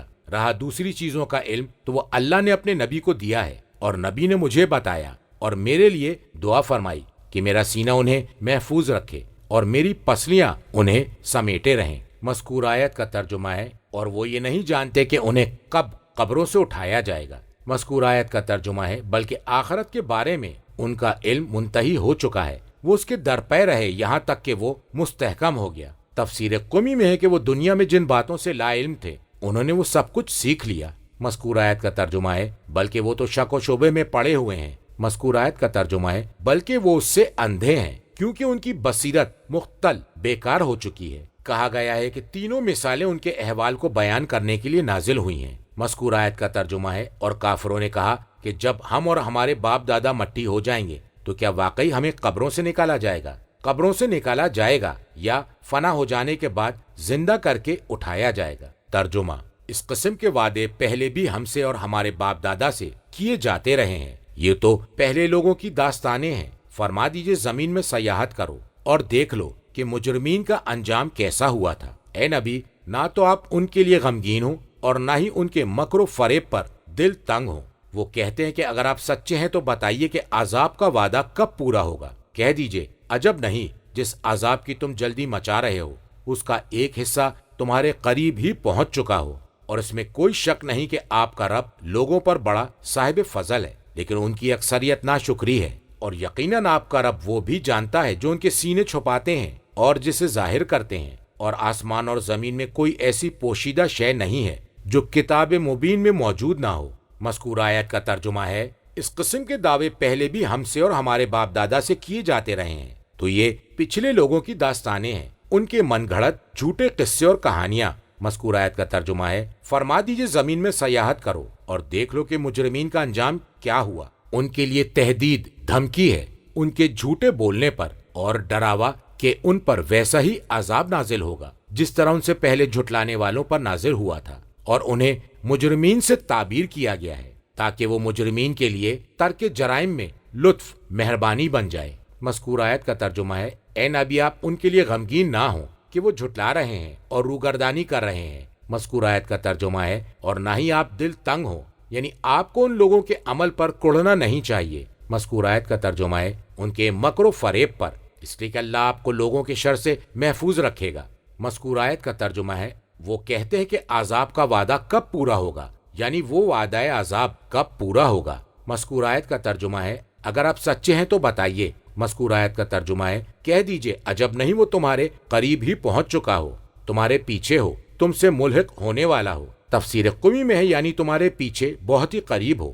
مذکور آیت کا ترجمہ ہے: جس عذاب کی تم جلدی مچا رہے ہو اس کا ایک حصہ کہا گیا ہے کہ وہ غزوہ بدر کا عذاب ہے۔ مذکور آیت کا ترجمہ ہے: اور اس میں کوئی شک نہیں کہ آپ کا رب لوگوں پر بڑا صاحب فضل ہے، اس لیے کہ وہ ان کی نافرمانیوں پر انہیں سزا دینے میں تاخیر کرتا ہے۔ مذکور آیت کا ترجمہ ہے: اور لیکن ان کی اکثریت ناشکری ہے، وہ نعمت کا حق پہچانتے نہیں، اسی لیے اس کا شکر ادا نہیں کرتے، بلکہ وہ اپنی جہالت کے سبب عذاب کے واقع ہونے کے لیے جلدی مچا رہے ہیں۔ مذکور آیت کا ترجمہ ہے: اور یقیناً آپ کا رب وہ بھی جانتا ہے جو ان کے سینے چھپاتے ہیں اور جسے ظاہر کرتے ہیں۔ آپ کی عداوت اور دشمنی میں اللہ انہیں اس عمل کی سزا دے گا۔ مذکور آیت کا ترجمہ ہے: اور آسمان اور زمین کی کوئی ایسی پوشیدہ اور مخفی شے نہیں ہے۔ مذکور آیت کا ترجمہ ہے: جو کتاب مبین میں موجود نہ ہو۔ کتاب کافی میں امام کاظم علیہ السلام سے مروی ہے کہ اللہ تعالیٰ کی کتاب میں کچھ آیتیں ہیں جو بھی ان کے وسیلے سے طلب کیا جائے اذن خدا سے پورا ہو جائے گا، اور اللہ نے جس کی اجازت مرحمت فرمائی ہے وہ گزشتگان کی کتابوں میں ثبت ہے، خداوند عالم نے ام الکتاب میں ہمارے لیے مقرر کر دیا ہے۔ ارشاد فرمایا ہے۔ مذکور آیت کا ترجمہ ہے: پھر ہم نے کتاب کا وارث انہیں بنایا جنہیں اپنے بندوں میں مصطفیٰ کر لیا، ہم ہی وہ ہیں اللہ نے جنہیں منتخب فرمایا ہے، اور ہم ہی اس کتاب کے وارث ہیں جس میں ہر شے کی وضاحت کی گئی ہے۔ ترجمہ: اور بے شک یہ قرآن بنی اسرائیل کو اکثر ان باتوں کی حقیقت بتاتا ہے جن میں وہ اختلاف رکھتے ہیں، اور یہ کہ یہ قرآن مومنین کے لیے ہدایت اور رحمت ہے۔ بے شک آپ کا رب ان کے درمیان اپنے حکم سے فیصلہ کر دے گا، اور وہ غالب اور سب کچھ جاننے والا ہے۔ آپ اللہ پر توکل کیجئے، بے شک آپ واضح حق پر ہیں۔ یقیناً آپ مردوں کو نہیں سنا سکتے اور نہ ہی ان بہروں تک اپنی پکار پہنچا سکتے ہیں جو پیٹ پھیر کر بھاگے جا رہے ہوں گے، اور نہ ہی آپ اندھوں کو ان کی گمراہی سے راہ راست پر لا سکتے ہیں۔ آپ تو صرف انہی کو سنا سکتے ہیں جو ہماری آیتوں پر ایمان لاتے ہیں اور پھر اطاعت شعار رہتے ہیں۔ مذکور آیت کا ترجمہ ہے: اور بے شک یہ قرآن بنی اسرائیل سے اکثر وہ باتیں بیان کرتا ہے جن میں وہ اختلاف کرتے ہیں، جیسے تشبیہ، مشابہ قرار دینا، تنزیہ، منزہ اور پاک ہونا، جنت و جہنم کے احوال، عزیز اور مسیح۔ مذکور آیت کا ترجمہ ہے: اور یہ کہ قرآن مومنین کے لیے ہدایت و رحمت ہے، یہ مومنین وہ ہیں کہ قرآن کے ذریعے جن کی شفاعت کی جائے گی۔ مذکور آیت کا ترجمہ ہے: بے شک آپ کا رب ان کے درمیان اپنے حکم سے فیصلہ کر دے گا، اور وہ غالب اور سب کچھ جاننے والا ہے۔ مذکور آیت کے لفظ مراد بنی اسرائیل کے درمیان، مذکور آیت کے لفظ مراد اپنی حکمت کے مطابق یا اس کے بارے میں جو بھی فیصلہ کرے گا، اور وہ حق ہے، مذکور آیت کے لفظ سے مراد غالب ہے، اس کا فیصلہ رد نہیں کیا جا سکتا۔ مذکور آیت کے لفظ سے مراد وہ جو فیصلہ کرتا ہے اس کی حقیقت کو بخوبی جانتا ہے اور اس کی حکمت سے باخبر ہے۔ مذکور آیت کا ترجمہ ہے آپ اللہ پر توکل کیجئے اور ان کی دشمنی کی پرواہ نہ کیجئے۔ مذکور آیت کا ترجمہ ہے بے شک آپ واضح حق پر ہیں اور صاحب حق حقدار ہے کہ اللہ کی حفاظت پر بھروسہ رکھے اور اس کی نصرت کا یقین رکھے۔ مذکور آیت کا ترجمہ ہے اے نبی، یقیناً آپ مردوں کو نہیں سنا سکتے اور نہ ہی ان بہروں تک اپنی پکار پہنچا سکتے ہیں جو پیٹ پھیر کر بھاگے چلے جا رہے ہوں۔ انہیں مردہ اور بہرے شخص سے تشبیہ دی گئی اس لیے کہ جو کچھ ان پر تلاوت کیا جاتا ہے اس سے وہ فائدہ حاصل نہیں کرتے۔ مذکور آیت کا ترجمہ ہے اور نہ ہی آپ اندھوں کو ان کی گمراہی سے راہ راست پر لا سکتے ہیں۔ آپ اندھوں کی ہدایت نہیں کر سکتے اس لیے کہ ہدایت کے لیے آنکھوں کی ضرورت ہوتی ہے۔ مذکور آیت کا ترجمہ ہے آپ تو صرف انہی کو سنا سکتے ہیں جو ہماری آیتوں پر ایمان لاتے ہیں اور پھر اطاعت شعار رہتے ہیں۔ آپ صرف انہی کو سنا سکتے ہیں جو آپ کے سنانے پر کان دھریں اور ہماری آیتوں پر ایمان لائیں۔ علم الہی میں ایسا ہی ہے۔ مسلمون کا مفہوم ہے مخلصون، خلوص رکھنے والے۔ ترجمہ اور جب ان پر ہمارا قول واقع ہونے والا ہوگا تو ہم ان کے لیے زمین سے ایک دابہ چلنے والا نکالیں گے جو ان سے ہم کلام ہوگا۔ بے شک لوگ ہماری آیتوں پر یقین نہیں رکھتے، اور جس دن ہم ہر امت سے ایک گروہ اکٹھا کریں گے جو ہماری آیات کو جھٹلایا کرتے تھے، پھر اس کی درجہ بندی کی جائے گی یہاں تک کہ جب سب آ جائیں گے تو ان کا رب دریافت کرے گا کیا تم نے میری آیتوں کو جھٹلا دیا حالانکہ تم نے ان کا علمی احاطہ نہ کیا تھا، اور تم کیا کچھ کر رہے تھے؟ اور ان کے ظلم کی وجہ سے ان پر عذاب کا وعدہ پورا ہو جائے گا اور انہیں یارائے کلام تک نہ ہوگا۔ مذکور آیت کا ترجمہ ہے اور جب ان پر ہمارا قول واقع ہونے والا ہوگا، اور وہ وعدہ رجت ہے جو قیام مہدی علیہ السلام کے وقت ان سے کیا گیا ہے، جیسا کہ عنقریب اس کا بیان آئے گا۔ مذکور آیت کا ترجمہ ہے تو ہم ان کے لیے زمین سے ایک دابہ چلنے والا نکالیں گے جو ان سے ہم کلام ہوگا۔ مذکور آیت کا ترجمہ ہے بے شک لوگ ہماری آیتوں پر ایمان نہیں رکھتے تھے۔ تفسیر قمی میں امام صادق علیہ السلام سے مروی ہے، انہوں نے فرمایا کہ رسول اکرم امیر المومنین علیہ السلام کے پاس آئے اور وہ مسجد میں سو رہے تھے۔ آپ نے ریت جمع کر لی تھی اور اس پر اپنا سر رکھ دیا تھا۔ حضرت نے انہیں پیروں سے حرکت دی اور ان سے فرمایا، مذکور آیت کا ترجمہ ہے اے دابت الارض اٹھو۔ تو ان سے اصحاب میں سے ایک شخص نے کہا یا رسول اللہ، کیا ہم ایک دوسرے کو اس نام سے پکارنا شروع کر دیں؟ تو حضرت نے فرمایا نہیں واللہ، ہرگز ایسا نہیں، یہ نام صرف حضرت علی علیہ السلام کے لیے مخصوص ہے اور وہی دابتن ہے۔ اللہ نے اپنی کتاب میں جن کا ذکر کیا ہے، اللہ رب العزت نے فرمایا ہے وَإِذَا وَقَعَ الْقَوْلُ عَلَيْهِمْ، پھر فرمایا اے علی، جب آخری زمانہ آئے گا تو اللہ تعالیٰ آپ کو بہترین صورت پر برآمد کرے گا اور آپ کے ساتھ مائسم مہر ہوگی جس سے آپ دشمنوں پر نشان لگائیں گے۔ اور امام صادق علیہ السلام سے مروی ہے، فرمایا کہ ایک شخص نے عمار بن یاسر سے کہا اے ابو الیقظان، کتاب خدا کی ایک آیت نے میرے دل کو خراب کرنے کی کوشش کی ہے اور مجھے شک میں مبتلا کر دیا ہے۔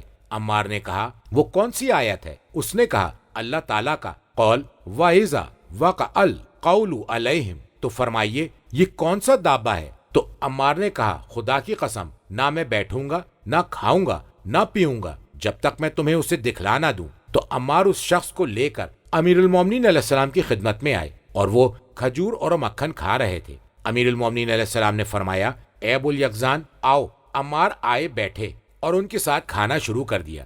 اس شخص کو اس بات سے بڑا تعجب ہوا۔ جب عمار اٹھے تو اس شخص نے کہا سبحان اللہ، آپ نے قسم کھائی تھی کہ آپ نہ کھائیں گے، نہ پیئیں گے اور نہ ہی بیٹھیں گے جب تک مجھے دابہ دکھلا نہ دیں۔ تو عمار نے کہا میں نے تمہیں دابہ دکھلا تو دیا اگر تم عقل رکھتے ہو۔ تفسیر مجموع البیان میں ہے کہ عیاشی نے ایک قصہ بینہ ابو ذر سے اسی طرح نقل کیا ہے۔ کتاب کافی میں امام باقر علیہ السلام سے مروی ہے، آپ نے کہا کہ امیر المومنین علیہ السلام نے فرمایا کہ مجھے 6 چیزیں عطا کی گئی ہیں۔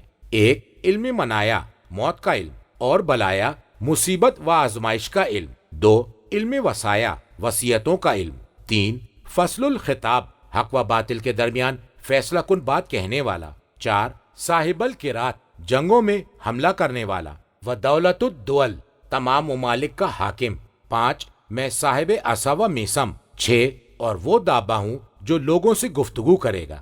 کتاب اکمال میں امیر المومنین علیہ السلام سے ایک حدیث میں مروی ہے کہ کہ جب آپ نے دجال کا اور اس کے قتل کرنے والے کا ذکر کرنے کے بعد فرمایا کہ اس کے بعد الطامۃ الکبریٰ واقع ہوگی، سوال کیا گیا کہ وہ کیا ہے؟ امیر المومنین علیہ السلام نے فرمایا کہ کوہ صفا کے پاس سے دابہ کا نکلنا اور اس کے پاس حضرت سلیمان علیہ السلام کی انگوٹھی، حضرت موسیٰ علیہ السلام کا عصا ہوگا، اور وہ ہر مومن کے چہرے پر اس انگوٹھی کو رکھیں گے تو اس میں چھپ جائے گا کہ یہ مومن برحق ہے، اور ہر کافر کے چہرے پر رکھیں گے تو لکھ دیا جائے گا یہ بالکل کافر ہے، یہاں تک کہ مومن پکار کر کہے گا افسوس ہو تجھ پر، تو سچ مچ کافر ہے، اور کافر ندا دے کر کہے گا اے مومن تجھے مبارک ہو، میں بھی یہی چاہتا تھا کہ تم جیسا ہوتا تو میں بہت بڑی کامیابی حاصل کر لیتا۔ پھر وہ دابہ اپنا سر اللہ جل جلالہ کی اجازت سے خافقین مشرق و مغرب کے درمیان اٹھائے گا، اور یہ مغرب سے سورج کے طلوع ہو جانے کے بعد ہوگا۔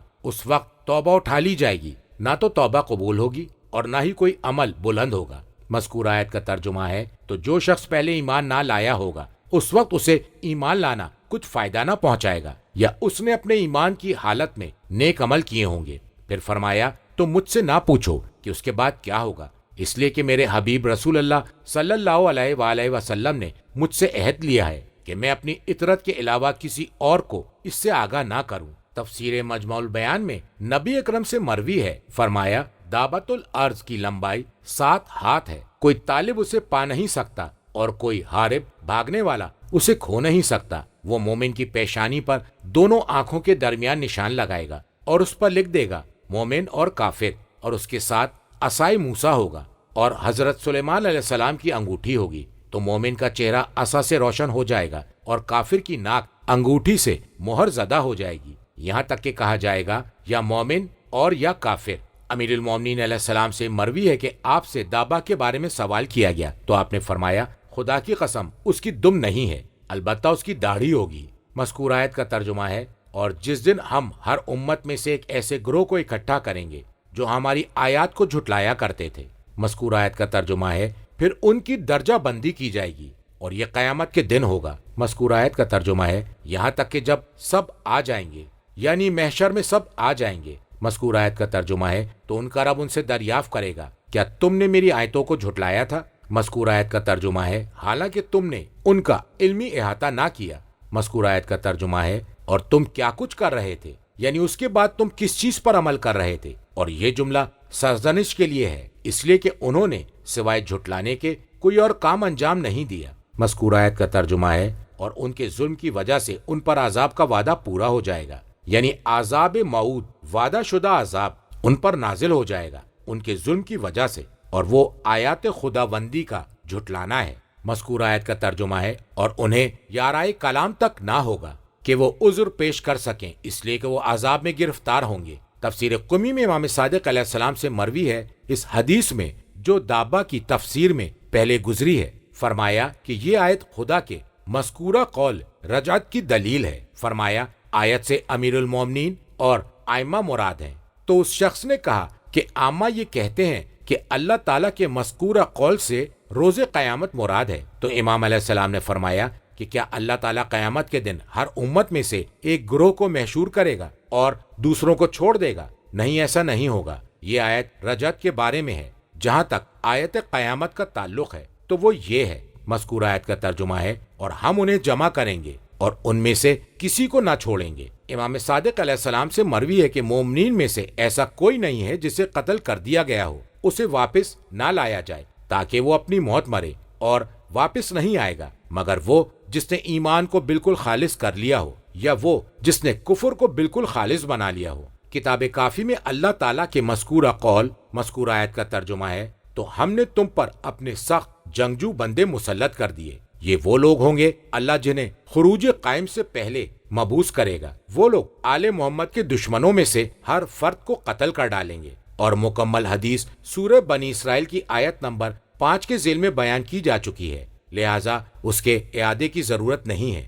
مجمع البیان میں فرمایا اور ائمہ ہدیٰ سے جن کا تعلق آل محمد سے ہے مروی احادیث ایک دوسرے کی تائید کرتی ہیں کہ اللہ تعالیٰ قیام مہدی علیہ السلام کے وقت ایک ایسی قوم کو دوبارہ لوٹائے گا امام کے شیعوں اور اولیاء میں سے جن کی موتیں واقع ہو چکی ہوں گی، تاکہ وہ امام علیہ السلام کی رکاب میں نصرت اور کمک کا ثواب حاصل کریں اور وہ سب کے سب امام کی حکومت کے ظاہر ہونے پر خوش و خرم ہوں گے، اور ان کے دشمنوں کی قوم کو بھی اللہ دوبارہ پیدا کرے گا تاکہ ان سے انتقام لے، اور ان کے شیعوں کے ہاتھوں قتل ہو کر جس سزا کے وہ مستحق ہیں انہیں وہ سزا دی جائے، یا انہیں ذلت اور رسوائی میسر ہو جو امام علیہ السلام کے کلمے کی بلندی کا وہ مشاہدہ کر رہے تھے۔ اور کسی عاقل کو اس میں شک نہیں ہوگا کہ یہ اللہ کا فیصلہ فی نفسہ غیر محال ہے۔ اللہ نے گزشتہ اقوام میں ایسا کیا تھا، اور قرآن کریم نے اس بارے میں متعدد مقامات پر فرمایا ہے، جسے قصہ عزیر میں اور اس کے علاوہ ہم نے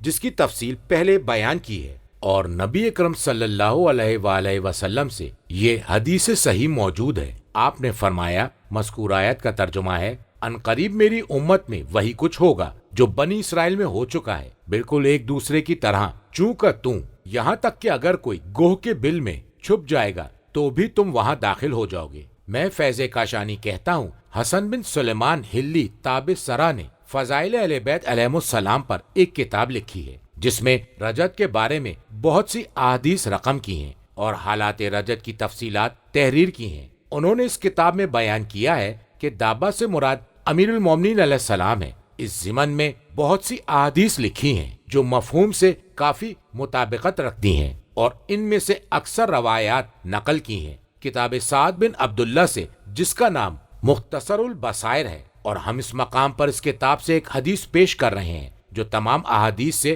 واقفیت حاصل کرنا چاہتے ہیں تو اسے چاہیے کہ اس کتاب کی طرف رجوع کرے، اور اسے روایت کیا ہے ازبغ بن نباتہ سے کہ عبداللہ ابن القوائی شکری کھڑا ہوا اور امیر المومنین علیہ السلام سے کہا کہ اے امیر المومنین، آپ کے اصحاب میں سے کچھ لوگ یہ سمجھتے ہیں کہ انہیں موت کے بعد دوبارہ واپس لایا جائے گا۔ تو امیر المومنین علیہ السلام نے فرمایا، ہاں بے شک، تو نے جو کچھ سنا ہے اسے بیان کر، اور کلام میں کوئی اضافہ نہ کرنا۔ یہ بتا، تو نے ان سے کیا کہا؟ اس نے کہا، میں نے انہیں جواب دیا، تم لوگوں نے جو کچھ کہا ہے میں اسے تسلیم نہیں کرتا ہوں۔ اس وقت امیر المومنین علیہ السلام نے اس سے کہا، تجھ پر وائے ہو، اللہ تعالیٰ نے ایک قوم کو آزمائش میں مبتلا کیا، ان کے گناہوں کی پاداش میں، تو ان کی مدت حیات جو مقرر کی گئی تھی اس سے پہلے ہی انہیں موت دے دی، پھر انہیں دنیا میں پلٹایا تاکہ وہ اپنا رزق پورا کریں۔ اس کے بعد اللہ نے انہیں موت سے ہمکنار کیا۔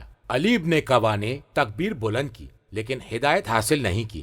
امیر المومنین علیہ السلام نے اس سے کہا، تجھ پر وائے ہو، تو جانتا ہے کہ خداوند عالم نے اپنی کتاب میں فرمایا ہے۔ مذکور آیت کا ترجمہ ہے، موسیٰ علیہ السلام نے اپنی قوم کے 70 افراد کو ہماری میقات کے لیے منتخب کیا، وہ انہیں لے کر چلے تاکہ جب وہ بنی اسرائیل کے سربراہوں کے پاس واپس آئیں تو یہ گواہی دیں کہ میرے رب نے مجھ سے گفتگو کی ہے۔ بس اگر وہ تسلیم کر لیں اور اس کی تصدیق کر لیں تو اس میں ان کے لیے بھلائی ہوگی۔ اس کے بجائے انہوں نے موسیٰ علیہ السلام سے مطالبہ کر دیا۔ مذکور عربی کا ترجمہ ہے، اے موسیٰ، ہم آپ پر ہرگز ایمان نہیں لائیں گے جب تک اللہ کو اپنی آنکھوں سے نہ دیکھ لیں۔ تو اللہ تعالیٰ نے فرمایا، مذکور آیت کا ترجمہ ہے، تمہیں بجلی نے آ گھیرا، یعنی موت آ گئی۔ مذکور آیت کا ترجمہ ہے، اور تم دیکھ رہے تھے۔ مذکور آیت کا ترجمہ ہے، پھر ہم نے موت آ جانے کے بعد تم کو اثر نو زندہ کر دیا تاکہ تم شکر ادا کرو۔ اے ابن القوا، تم نے دیکھا کہ وہ لوگ مرنے کے بعد اپنے اپنے گھروں میں واپس آ گئے۔ ابن القوا نے کہا، اور پھر کیا ہوا؟ فرمایا، انہیں ان کے گھروں میں ہی موت دے دی۔ تو امیر المومنین نے اس سے کہا، تجھ پر وائے ہو، کہ اللہ تعالیٰ نے اپنی کتاب میں تجھے خبر نہیں دی ہے؟ وہ فرما رہا ہے، مذکور آیت کا ترجمہ ہے، اور ہم نے بادل کا تم پر سایہ کیے رکھا اور تمہارے لیے من و سلوہ اتارتے رہے۔ یہ موت کے بعد تھا جب انہیں دوبارہ زندہ کیا تھا، اور ایسا ہی واقعہ ہے اے ابن القوا جو بنی اسرائیل کے سرداروں سے متعلق ہے۔ اور اللہ نے ارشاد فرمایا، مذکور آیت کا ترجمہ ہے، کیا تم نے ان لوگوں کو نہیں دیکھا جو شمار میں ہزاروں میں تھے اور موت کے ڈر سے اپنے گھروں سے نکل بھاگے تھے، تو خدا نے ان کو حکم دیا کہ مر جاؤ، پھر ان کو زندہ بھی کر دیا۔ اور اللہ تعالیٰ کا قول عزیر کے بارے میں جب اللہ نے اس کے بارے میں خبر دی، مذکور آیت کا ترجمہ ہے، یا اسی طرح اس شخص کو نہیں دیکھا جو ایک بستی سے گزرا اور وہ اپنی چھتوں پر گری پڑی تھی، تو انہوں نے تعجب سے کہا، اللہ اس بستی کو موت کے بعد کس طرح زندہ کرے گا؟ تو اللہ نے انہیں موت دے دی اور اس ترک اولا پر 100 سال کے لیے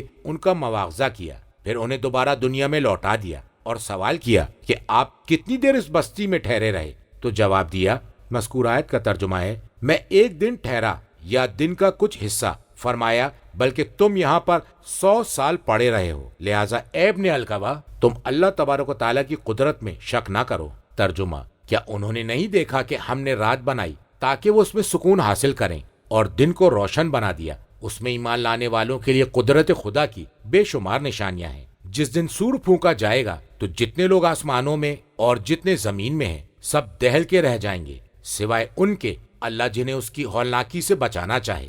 سب اس کی بارگاہ میں عجز و انکساری کے ساتھ پیش ہوں گے۔ تم پہاڑوں کو دیکھ کر یہ سمجھتے ہو کہ وہ منجمد ہیں، مگر وہ بادلوں کی طرح رواں دواں ہیں۔ یہ اللہ کی کاریگری ہے جس نے ہر شے کو مضبوط بنایا ہے۔ وہ تمہاری کارکردگی سے اچھی طرح آگاہ ہے۔ جو نیکی لے کر آئے گا تو اس کو اس سے بہتر صلہ ملے گا، اور وہ لوگ اس دن ہول سے محفوظ ہوں گے۔ مذکور آیت کا ترجمہ ہے: کیا انہوں نے نہیں دیکھا کہ ہم نے رات بنائی تاکہ وہ اس میں سکون حاصل کریں، نیند کے ذریعے سو کر اور آرام کر کے؟ مذکور آیت کا ترجمہ ہے: اور دن کو روشن بنا دیا۔ مذکور آیت کے لفظ کی اصل یہ ہے کہ اس میں دیکھ سکیں۔ اس میں مبالغہ کیا گیا کہ آنکھوں کو احوال میں ایسے حال پر قرار دیا جائے جس مقصد کے لیے اسے خلق کیا گیا ہے۔ مذکور آیت کا ترجمہ ہے: بے شک اس میں ایمان لانے والوں کے لیے نشانیاں موجود ہیں۔ مذکور آیت کا ترجمہ ہے: اور جس دن سور پھونکا جائے گا۔ روایت ہے کہ نبی اکرم صلی اللہ علیہ وآلہ وسلم سے اس بارے میں سوال کیا گیا تو آن حضرت نے فرمایا کہ وہ نور کی ایک سینگ ہوگی جسے اسرافیل نے نگل لیا ہے۔ پھر آپ نے اس کی وسعت اور اس کی تنگی کے بارے میں بتلایا، اور اس بارے میں اختلاف ہے کہ اس کا بالائی حصہ تنگ ہے اور اس کے نیچے کا حصہ وسیع اور کشادہ ہے، یا اس کے برعکس ہے، اور ہر ایک کا کوئی سبب ہے۔ اور یہ بھی وارد ہوا ہے کہ اس میں سوراخ بنے ہوئے ہیں، ہر انسان کی تعداد کے مطابق سوراخ ہیں جن میں اس انسان کی روح ہے۔ مذکور آیت کا ترجمہ ہے: تو جتنے لوگ آسمانوں اور زمین میں ہیں سب دہل کر رہ جائیں گے۔ لفظ فضا ماضی ہے، اور اس فعل کے لانے کا سبب یہ ہے کہ بات کو متحقق کیا جا سکے۔ مذکور آیت کا ترجمہ ہے: سوائے ان کے اللہ جنہیں اس ہولناکی سے بچانا چاہے کہ اس کا دل نہیں دہلے گا، وہ خوفزدہ نہ ہوگا کیونکہ اس کا دل مضبوط ہوگا۔ مذکور آیت کا ترجمہ ہے: سب اس کی بارگاہ میں عجز و انکساری کے ساتھ پیش ہوں گے۔ مذکور آیت کا ترجمہ ہے: تم پہاڑوں کو دیکھ کر یہ سمجھتے ہو کہ وہ منجمد ہیں، یعنی اپنی جگہ پر جمے ہوئے ہیں۔ مذکور آیت کا ترجمہ ہے: مگر وہ بادلوں کی طرح رواں دواں ہیں، سرعت میں بادلوں کی طرح رواں ہیں۔ کہا گیا ہے کہ بڑے اجسام جب ایک سمت میں متحرک ہوتے ہیں تو ان کی حرکت واضح نہیں ہو پاتی۔ مذکور آیت کا ترجمہ ہے: یہ اللہ کی کاریگری ہے جس نے ہر شے کو مضبوط بنایا ہے۔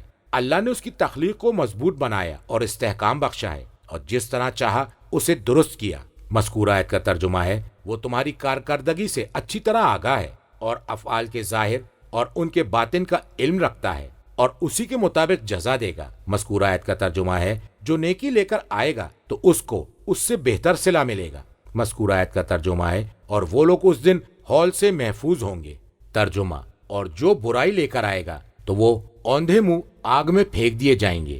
تم وہی بدلہ پاؤ گے جو تم عمل کیا کرتے تھے۔ بلا شبہ مجھے حکم دیا گیا ہے کہ میں عبادت کروں اس شہر کے رب کی جس نے اسے حرمت بخشی ہے اور جو ہر چیز کا مالک ہے، اور مجھے حکم دیا گیا ہے کہ میں اس کے فرما بردار بندوں میں رہوں، اور یہ کہ قرآن پڑھ کر سناتا رہوں۔ جو بھی ہدایت پا جائے گا تو اس کا فائدہ اس کی ذات کو پہنچے گا، اور جو گمراہ ہو گیا تو آپ فرما دیجئے کہ میں تو بس ڈرانے والوں میں سے ہوں۔ اور اے نبی ان سے فرما دیجئے کہ تمام حمد اللہ کے لیے سزاوار ہے۔ ان قریب وہ تمہیں اپنی نشانیاں دکھلا دے گا جنہیں پہچان لوگے، اور تمہارا رب تمہارے اعمال سے غافل نہیں ہے۔ مذکور آیت کا ترجمہ ہے: اور جو برائی لے کر آئے گا وہ اوندھے منہ آگ میں پھینک دیا جائے گا۔ مذکور آیت کا ترجمہ ہے: تمہیں وہی بدلہ ملے گا جو تم عمل کیا کرتے تھے۔ تفسیر قمی میں ہے کہ فرمایا: حسنتا خدا کی قسم امیر المومنین علیہ السلام کی ولایت ہے، اور سیئتا خدا کی قسم ان کے دشمنوں کی پیروی کرنا ہے۔ کتاب کافی میں امام صادق علیہ السلام اپنے والد سے وہ امیر المومنین علیہ السلام سے اس آیت کے بارے میں روایت کرتے ہیں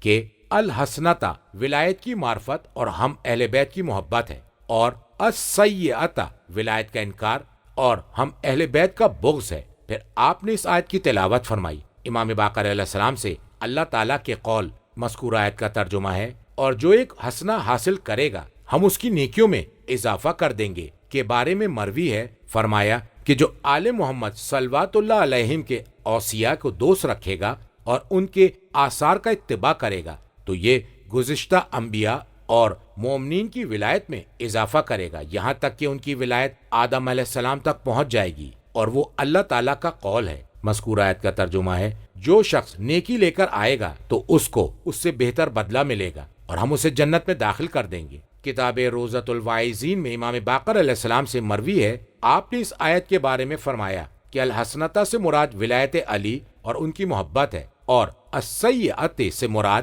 ان سے عداوت اور بغض ہے۔ ان دونوں کے ساتھ کوئی اور عمل بلند نہیں کیا جائے گا۔ اور پہلی دو آیتوں کی تفسیر سورہ انعام کی آیت نمبر 160 کے ذیل میں بیان کی جا چکی ہے۔ مذکور آیت کا ترجمہ ہے، بلا شبہ مجھے حکم دیا گیا ہے کہ میں عبادت کروں اس شہر کے رب کی جس نے اسے حرمت بخشی ہے۔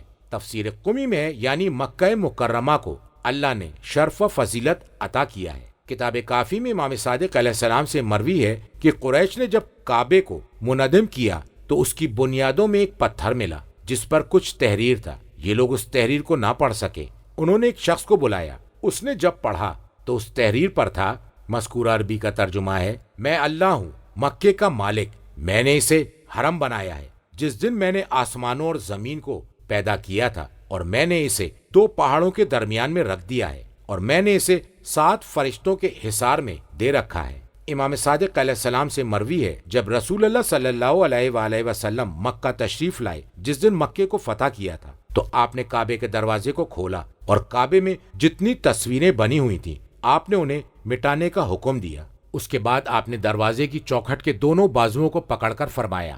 مذکور آیت کا ترجمہ ہے، آگاہ ہو جاؤ، بے شک اللہ نے مکے کو آسمانوں اور زمین کی تخلیق کے روز اول سے محترم بنا دیا ہے، لہٰذا یہ محترم ہے اس اعتبار سے کہ اس میں اللہ تعالیٰ نے قیامت تک کے لیے کچھ چیزوں کو حرام قرار دیا ہے۔ اس کے شکار کو دور نہیں کیا جائے گا، اس کے درختوں کو کاٹا نہیں جائے گا، اس کے پودوں کو اکھاڑا نہیں جائے گا، اور گری ہوئی چیز حلال نہیں مگر اس کے لیے جو گمشدہ چیزوں کا ذمہ دار ہے۔ عباس نے کہا، یا رسول اللہ، سوائے از خر، ایک قسم کی خوشبودار گھاس کے، کیونکہ یہ گھاس قبر کے لیے اور گھروں کے لیے ہوتی ہے۔ تو رسول اکرم نے فرمایا، ہاں، سوائے از خر کے۔ مذکور آیت کا ترجمہ ہے، اور جو ہر چیز کا مالک ہے تخلیق کے اعتبار سے اور ملکیت کی وجہ سے۔ مذکور آیت کا ترجمہ ہے، اور مجھے حکم دیا گیا ہے کہ میں اس کے فرما بردار بندوں میں رہوں۔ مذکور آیت کا ترجمہ ہے، اور یہ کہ میں قرآن کی تلاوت کروں یا یہ کہ اس کی تلاوت کی پابندی کروں، تاکہ یکے بعد دیگرے تلاوت کے دوران اس کے حقائق مجھ پر واضح ہوتے رہیں۔ مذکور آیت کا ترجمہ ہے، پس جو بھی ہدایت پا جائے گا خاص طور سے اس بارے میں میری پیروی کرتے ہوئے۔ مذکور آیت کا ترجمہ ہے، تو اس کا فائدہ اس کی ذات کو پہنچے گا۔ مذکور آیت کا ترجمہ ہے، اور جو گمراہ ہو گیا میری مخالفت کی وجہ سے۔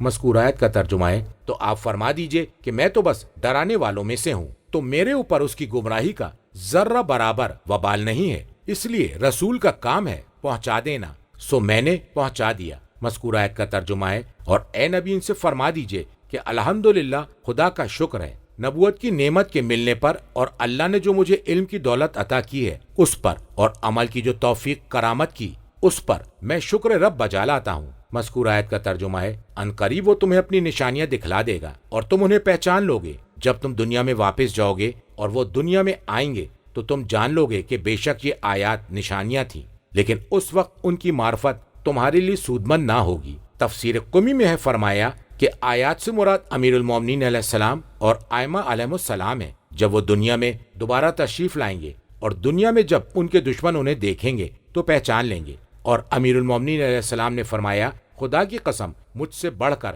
اللہ کی کوئی اور نشانی نہیں ہے۔ مذکور آیت کا ترجمہ ہے، اور تمہارا رب تمہارے اعمال سے غافل نہیں ہے۔ اور تواسین سلاس یعنی سورہ شعراء جس کا آغاز تا سین میم سے ہوتا ہے، اور سورہ نمل جس کی ابتدا تا سین سے ہوتی ہے، اور سورہ قصص جس کے شروع میں تا سین میم آیا ہے، ان تینوں صورتوں کی فضیلت پہلے بیان کی جا چکی ہے۔